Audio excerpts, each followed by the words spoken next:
What's going on, everybody? Jeremy with Detroit Tech, and it's another mouse review. Basically, we bought like 5 or 6 lightweight mice, like for like $40 to $80 mark, and I just get to like play with the different mice a bunch. So here's another one. Basically, after daily use of the G502 for FPS gaming, I'm just having the best time of my life using mice that don't weigh 7 pounds. So let's check out the next one on the list. This is the Mira S by HK Gaming. We did buy it with our own money, of course. Our opinions, they are our own. We'll put a link below the sub button if you'd like to purchase one for yourself and help support the channel. Packaging is great, gives a high quality feel. The mouse sits inside along with the quick start guide, which is pretty useful.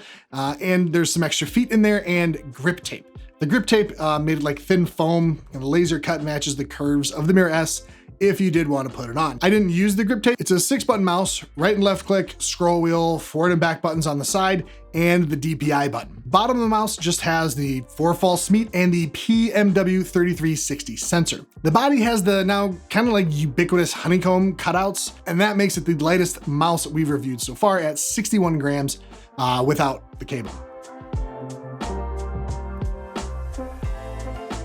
Speaking of which, the cable is really hit or miss for me, really.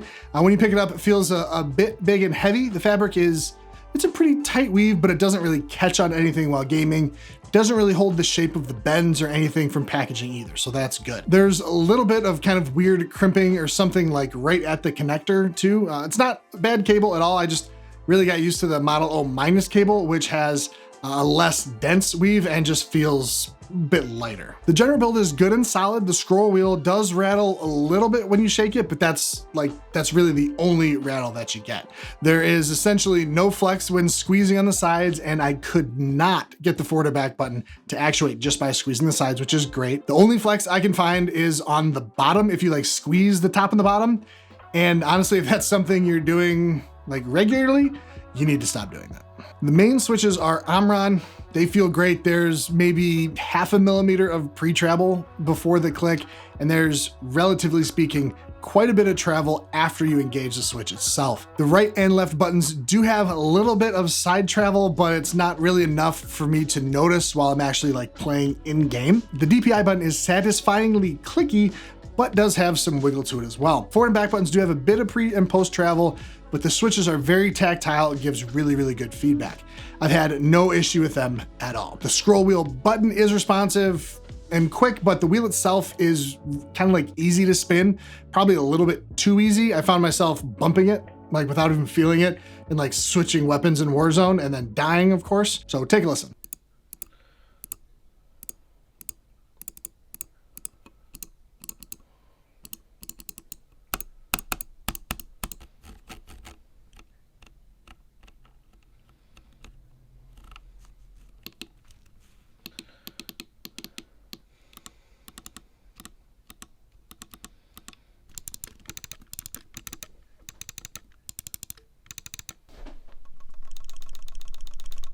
But the software is essentially the same as the Gloria software. I'm guessing they just basically farmed that out to whoever wanted to buy it. It seems lightweight enough with control for the number of DPI settings, changing the color for the DPI indicator, stuff like that. I like it. It does have a little pop-up in the upper right corner or left corner, now I don't remember, of the DPI setting, like when you switch it and the software is open.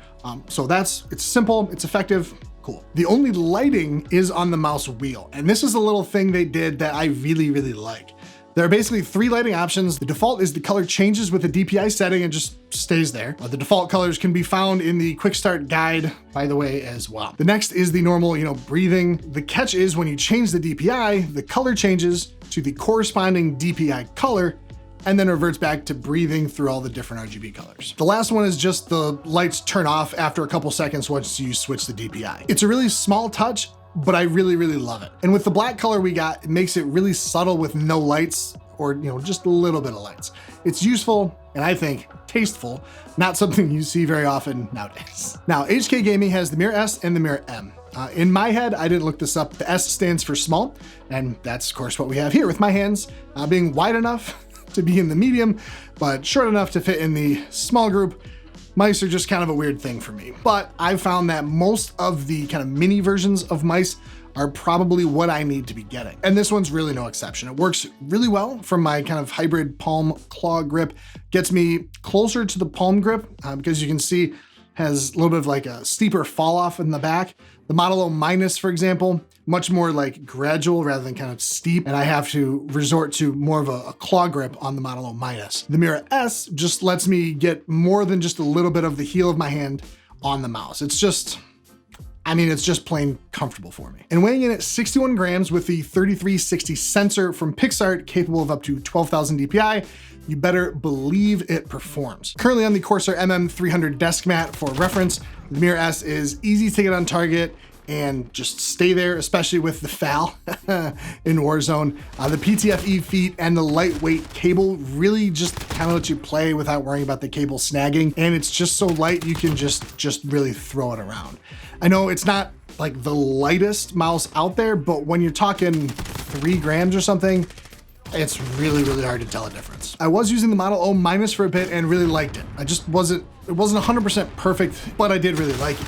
After using the Mira S for a couple weeks, I tried to go back to the Model O minus and just kind of felt out of sorts. Just like anything, you obviously have to get used to it. The Mira S is it's such a natural fit for me. The shape really does seem to be able to fit anyone, and even though it's kind of an ambidextrous shape, it almost feels ergo, like with the sides that are just slightly tapered in. It's a great mouse. When you're at this level of mouse with a sensor like the 3360, they're all gonna perform really, really well. And it just depends on how like you need it to fit and some small things, you know, like button wiggle, that sort of thing. Some mice you can click just a little bit faster when you're using a single fire weapon like the FAL, and you know, just need to 100 clicks a second, but you need to make sure you find something that just fits your play style. I think it's pretty rare to find a bad mouse when you look at the Mira S or its compatriots, really. Just try and find something that fits you. If you need a light mouse and have, you know, kind of smallish hands and like the ambidextrous design, this is something you like need to at least consider.